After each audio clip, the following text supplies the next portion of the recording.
Reddit relationships. She wanted to take my kids and move to her AP.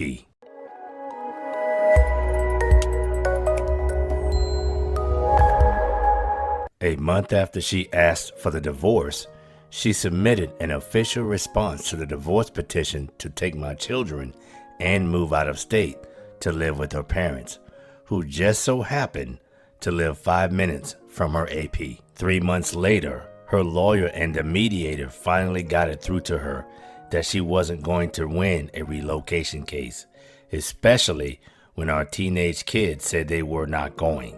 So she changed her tune and decided she wanted to keep the marital home, and went so far as to tell the mediator that our neighborhood community would want her to stay in the home. Then she got some direct feedback from said neighborhood community that if their spouses had done what she was doing, cheating, the cheaters would be sleeping in a tent on the front lawn. Suddenly, she backed off the fight for the marital home. To be clear, I have mixed emotions about keeping it. I could use a fresh start after her cheating, but my older kids have asked that I stay in the home with their younger siblings. She hasn't spoken to me in over 3 months, despite living under the same roof, so I have no idea what she's planning now. My best case scenario is that she moves back with her AP, assuming he actually leaves his wife and 4 kids and leaves the kids with me for the school year. It would suck to be away from the kids for most of the summer, but at least then I wouldn't have to deal with the devil multiple times every week. Unfortunately, once she was talked out of the relocation fight, she decided she wasn't moving, at least not immediately. I look back at when I first confronted her about the affair and can't believe I tried to fight for reconciliation. I had no idea how far gone she was. Reddit relationships. My wife of 12 years came out and I'm falling out of love. Help.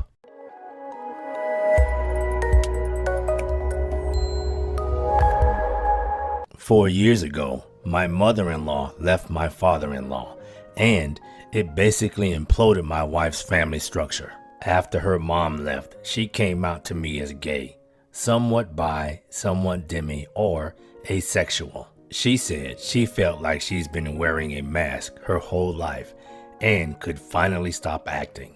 Prior to this, she never made any indication whatsoever that this was the case. We both grew up in religious households, but no longer ourselves.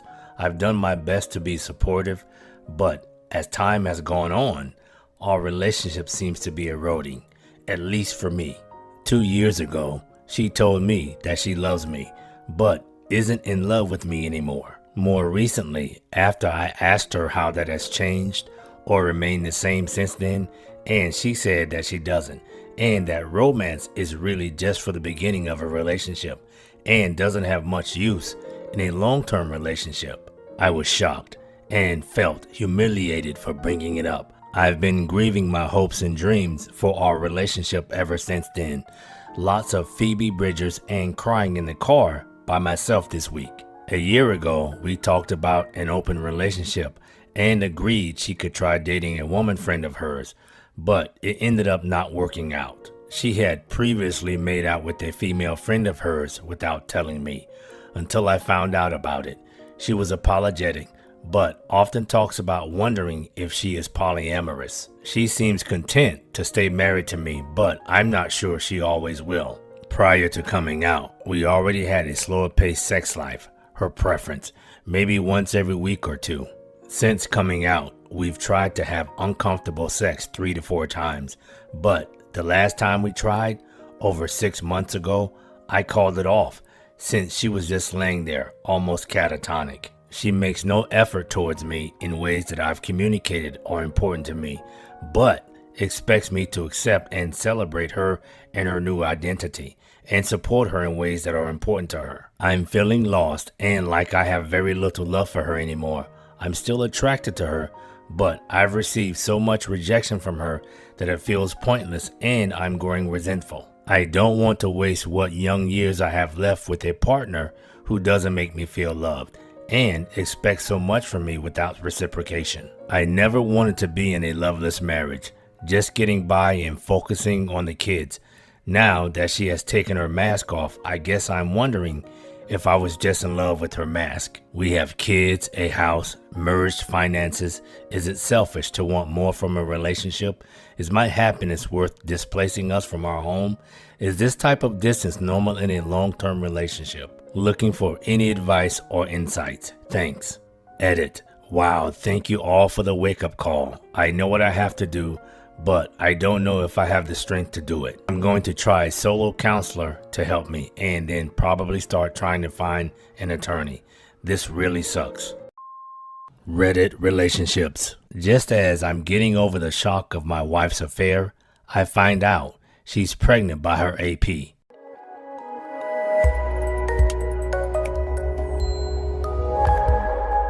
My wife, 26 female, and I, 29 male, pretty much have not had sex since COVID started. Mostly because 2 months into it, I lost my job as an office manager at a small business. There were no other jobs hiring as much as hospital jobs, so I made the decision to become a janitor at a hospital. The steep drop in income, as well as that I'd be working in the front lines, made my wife tell me she can't bear to touch me at all. I ended up making a decision because my dad had an empty room above a detached garage that for the time being, I'd go to work and then go home to my dad's garage with this separate entrance, so I wasn't putting anyone at risk. I thought things were going okay. My wife and I had a 3-year-old daughter together, and I'd FaceTime her whenever I could.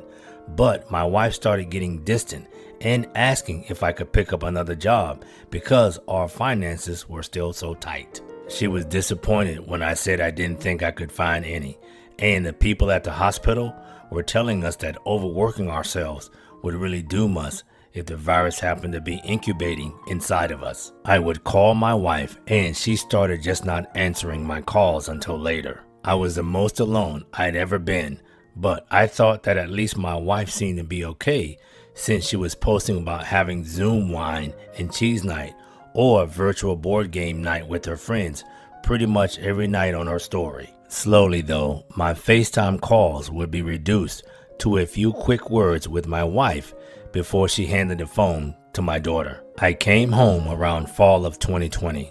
However, my wife said she'd rather I sleep in the guest bedroom and keep most of my activities restricted to that area. So basically from that point all the way to March, I would spend most of my time at home in my separate room and only my daughter would sometimes come in. I started suspecting something suspicious when my wife would just leave the house for long periods of time.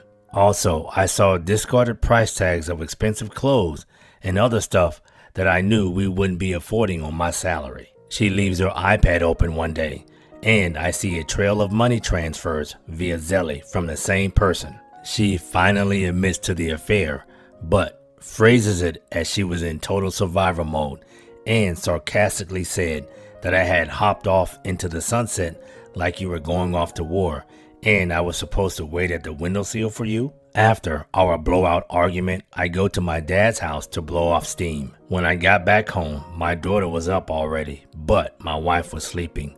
She was clearly upset and could sense we were fighting. We went to counseling and my wife told me some legitimate issues she was having, namely the panic attacks at the thought of getting coronavirus and being a single mom to our daughter. 2 weeks go by since our last session and my wife starts feeling sick.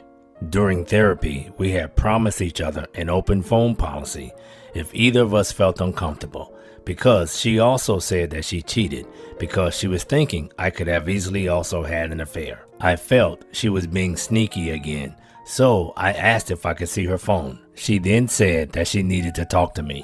She broke the news that she took 2 pregnancy tests and went to the doctor when I was at work with the father, and the texts reflect that. It's a foregone conclusion that the baby isn't mine.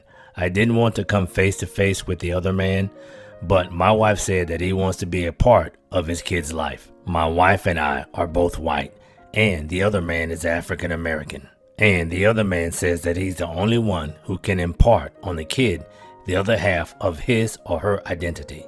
After I told my family, They all said that eventually my daughter was going to ask questions, and there was no way to brush this one under the rug. They are blowing up about the fact that I was going to have a physical representation of my wife's infidelity around me and beg me to leave her. But my wife had said previously that if I tried to leave her, I would just end up breaking my daughter's heart. And in the past few days, I have been bombarded by assumptions that I will be racist towards the child, especially from the birth father. This has not done anything to my view that every person is equal, and it burns me that people think just because this awful thing of infidelity I experienced involved a black man and will soon involve a biracial baby that I'm racist.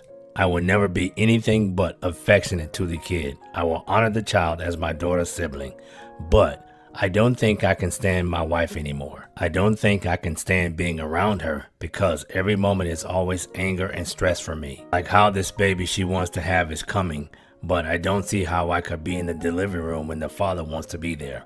I don't know what to tell my daughter who knows that I'm very upset right now. I can barely afford to make rent for our family, yet she was out spending some other guy's money on her own comfort items. Do I stay and allow the father to start paying for expenses related to the baby? Do I have to let him visit the house now or talk to him? I don't think I can do either. My wife said that the affair ended, but now their relationship will never end. But my daughter is very astute and will be seeing how I handle this. And part of me still remembers the things that made me fall in love with my wife. But I hate to say that I would have forgiven her if she wasn't pregnant. I'm sorry. I don't hate the kid or anything, but this just made everything so much more complicated. I am at a loss of how I would leave. This concludes this Reddit relationships video.